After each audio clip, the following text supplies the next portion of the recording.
Good morning, good morning, good morning. I wanted to come on here real quick and have a quick discussion on these police-involved shootings. It's a touchy subject, one because I am currently still in law enforcement. I'm an armed agent here in the state of Pennsylvania, in the city of Philadelphia. I'm a former police officer / deputy sheriff from Georgia.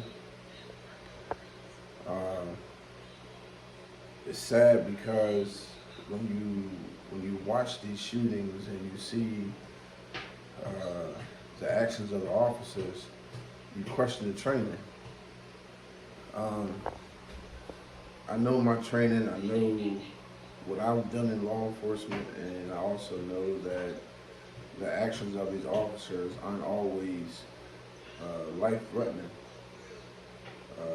It's sad because you watch these officers, you watch them escalate when the job is to de-escalate.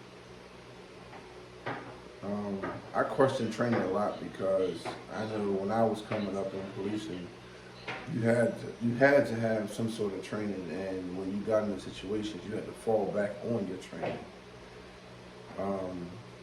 A lot of these guys are just doing what they want to do, and it's sad because I know, like I told one of my ex-co-workers, if we would have pulled something like this during our time of policing, I call it roofing.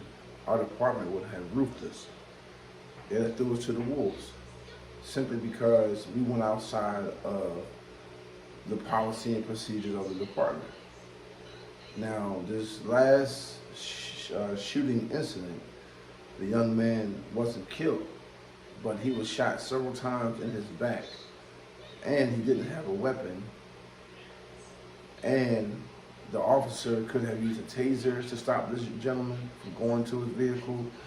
The officers, they could have tackled this gentleman while he was going to his vehicle. There were many things that the officers could have done, but the end result was this unarmed man was shot in his back several times. Again, being in law enforcement, loving what I do. My job, I love going into the community. I love dealing with the community. I love building the trust of the community. But it's hard to build trust when you have officers going out here committing these acts of, I don't know the word I want to use, of just committing acts that put other officers' lives in jeopardy. Again, this last incident was just over the top. You severely shot this man. And clearly on the videos, it showed this man had no weapon when he walked towards the vehicle. Now, him opening the door, I don't know what he could have been reaching for or what he, was about to do. But I know prior to that, there are several different things that those officers could have done to de-escalate the situation. But they went outside of their training, they went outside of the department's policy and procedure, and they shot this man. Well, he shot this man 7 times in his back. The other officer, all he did was pull his weapon, but he did not discharge his weapon. So there's many things that those officers probably could have done, but we are in a time now, there's going to be a lot of civil unrest. There's going to be a lot of people bothered. I'm bothered. There's going to be a lot of people very angry. I'm angry.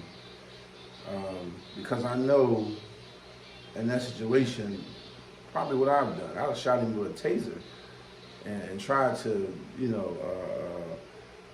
apprehend him that way, then shoot him in his back 7 times and almost taking this man's life. Again, we don't know all facts, but we do know that the officer took it to another level. And it's disturbing, and I hope that justice is given for this young man, and I hope that, there's a learning lesson for other officers in the streets, that, change must happen. Training must take place. Deep training, because right now, I know that the police and I know that the training I receive is the training that these young men have received, and I know that their training isn't telling them to escalate, and I know that their training is not telling them to pull their guns or to continue to kill unarmed black men. Thank you. Again, I just wanted to come on here and just give my thoughts in a few words. I appreciate you for your time. And hey, look forward to talking with you again. Peace.